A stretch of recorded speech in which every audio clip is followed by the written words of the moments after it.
Hey everybody, welcome to a brand new chapter of Old Man Brad. Whether this is your first time in or you're returning for another episode, thank you so much for giving me a listen.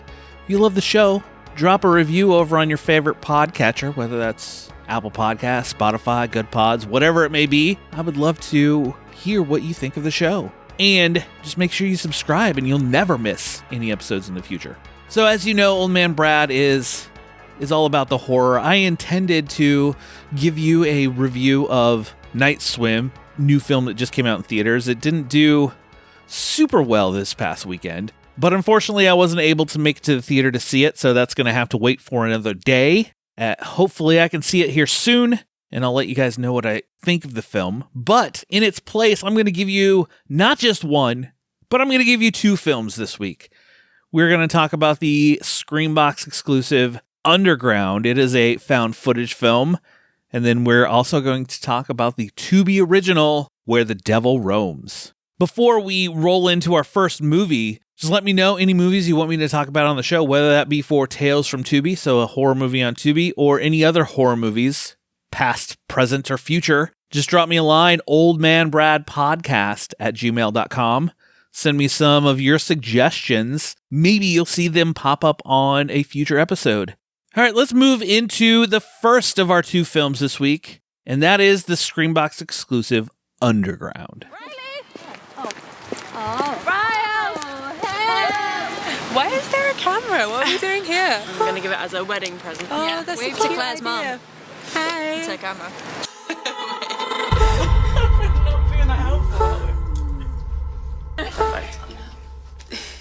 Thank you so much for an amazing night. I love you. We love you. Get married. But we're not tonight.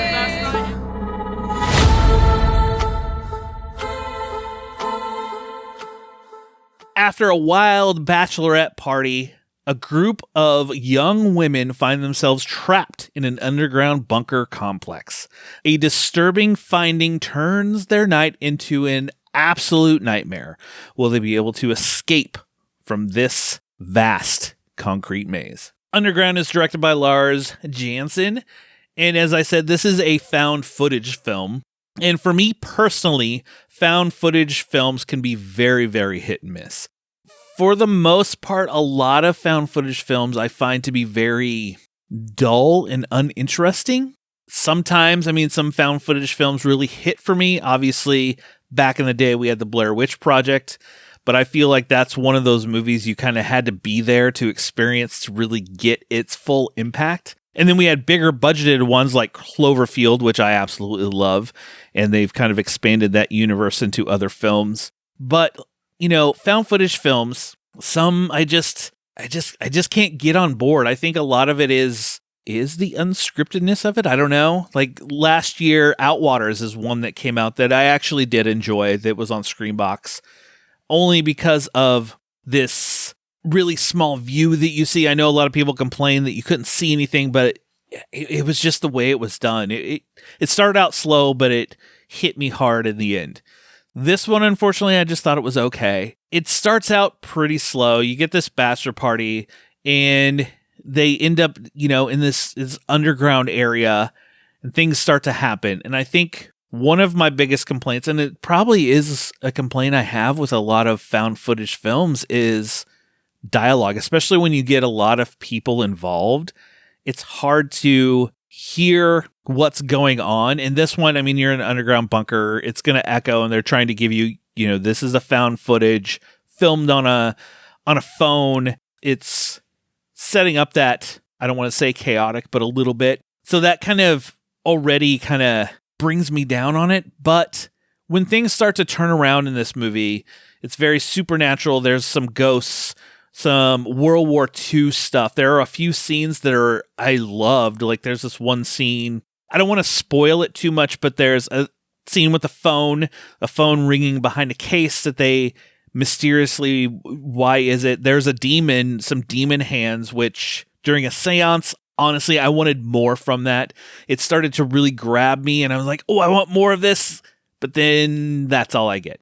There's other scenes of kind of World War II ghosts coming at them and different things happening to these women, sometimes it really grabbed me in. I was like, oh, and then it ends and I wanted more of it.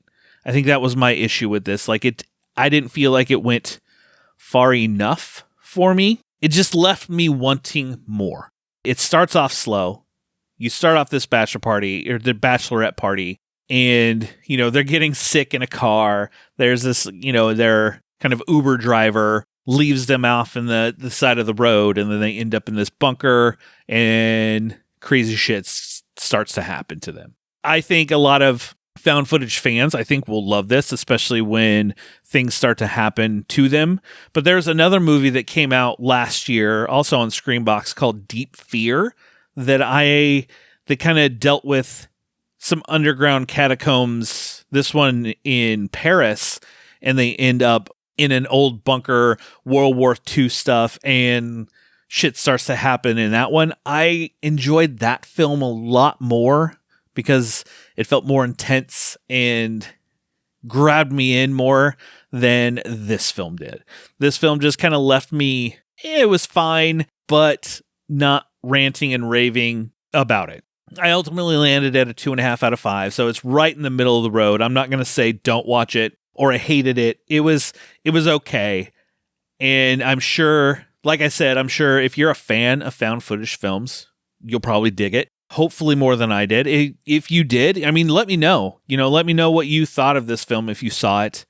There's my quick thoughts on Underground. I kind of wish, you know, there are so many found footage movies out there. I kind of wish they kind of hit me a little bit more. I mean, there's a lot of found footage films I have avoided because I know they're very popular, like those VHS movies, the Hell House LLC. I don't know. I just haven't gotten into them, so I haven't watched them all. That's why I only watch some here and there. It's like, all right, I'm going to give this one a chance. All right, I'm going to give this one a chance. I think I need to. That's what I'm going to do this year. This year, I'm going to watch more of these big found footage films, and maybe I will find a better appreciation for them. So watch for, and I'm going to do some reviews of them. So watch for those coming soon. I've made this decision right now as I'm recording this episode of Old Man Brad. I'm going to watch a few more found footage movies this year. Before I roll into the second film I want to talk about, I'm going to tell anybody who lives in Cincinnati to come out to the Esquire Theater January 19th at 10 p.m. I am hosting a screening of Tales from the Crypt Demon Night. I am so stoked to be able to host this screening. It's going to be an absolute blast. This movie came out in January 1995. Love this movie so much. It's wild. It's crazy. It's fun. Billy Zane in this movie is over the top, but fantastic. But yes, if you live in Cincinnati, come out to the Esquire Theater, January 19th, 10 p.m. Let's watch Demon Night together. Let's move into the second film I want to talk about this week, and that is Where the Devil Roams. When the road is mean, blood will thicken. The devil's pulse begins to quicken, while the body rots to dust and bones. There's a tear in the heart where the devil roams. Traces a family of murderous sideshow performers as they travel around the world on the dying carnival circuit. This was directed by Toby Poser, John Adams, Zelda Adams, also starring those three. So they directed a movie that came out on Shudder last year called Hellbender, which I said it was like a coming-of-age witch story that was fairly enjoyable. When I saw the trailer for Where the Devil Roams, it looked very, very interesting.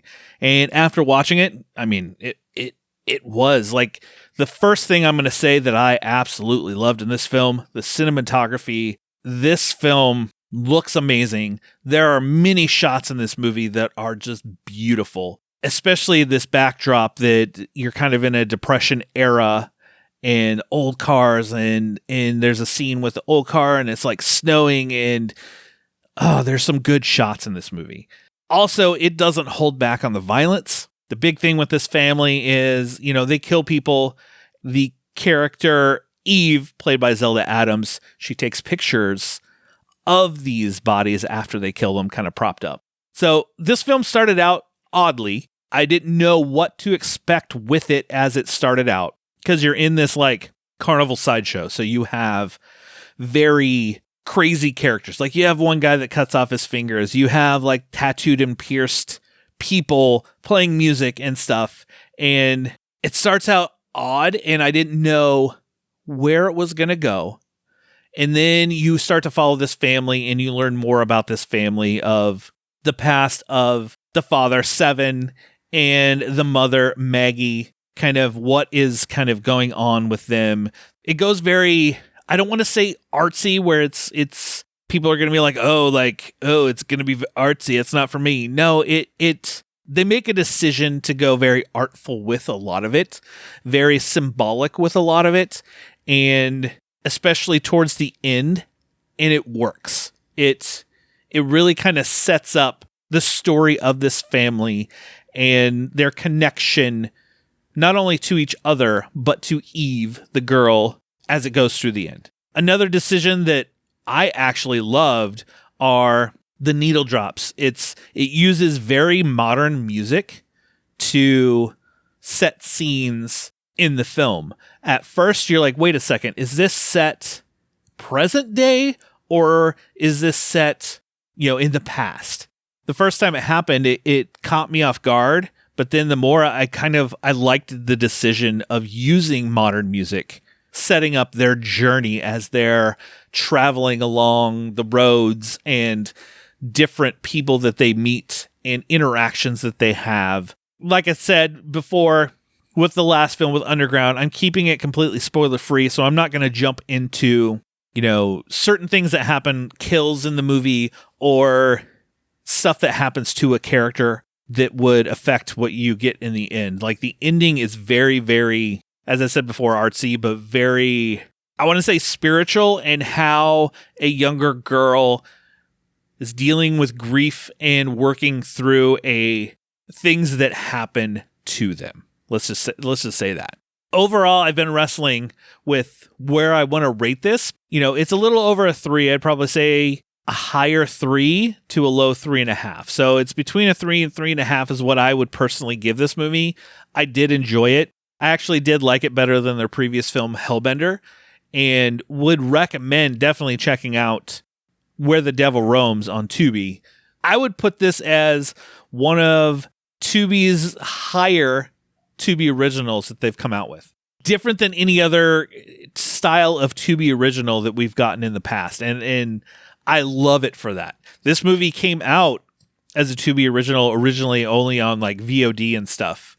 And you could rent it, you could buy it, but you could not stream it on Tubi until this past week, which is kind of a new way for Tubi to go, and it worked out for them. Let me know what you thought of it if you watched it. I'd be curious to how this lands with other people. Well, there you go. There are my two quick reviews, spoiler-free reviews. You have Underground, Screambox exclusive, and the Tubi original, Where the Devil Roams. Go check out both of them. Before I leave, I'm going to leave you with 2 movies that you can go watch at home, as well, 2 other films you can watch at home. One of the movies is called Zombie Spring Breakers, and this is available on Tubi, directed by Andy Edwards. And this movie was an absolute blast of a film. If you're looking for a good horror comedy to watch, go check out Zombie Spring Breakers, because there are parts of this that gave me a feel of Shaun of the Dead, and it was just a fun movie to watch. So yeah, go check it out over on Tubi. And the other one, anyone who listened to my top movies from 2023, go watch Evil Dead Rise.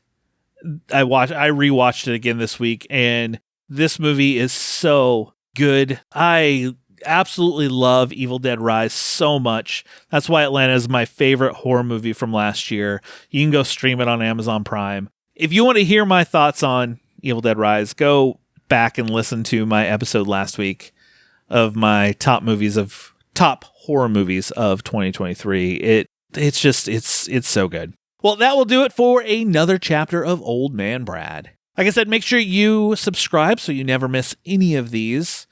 As well as go check out the Old Man Brad Patreon, patreon.com/oldmanbrad, where you can get exclusive content over there. You can give me Tubi Tuesday themes that could possibly be used in the future, as well as some future questions for exclusive episodes that are landing over on Patreon only. I also recap my Tubi Tuesday watches over there.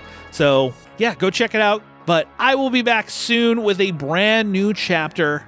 Until then, just snuggle up in that blanket, turn off the lights, because it's okay to be scared. We'll talk to you later, everybody.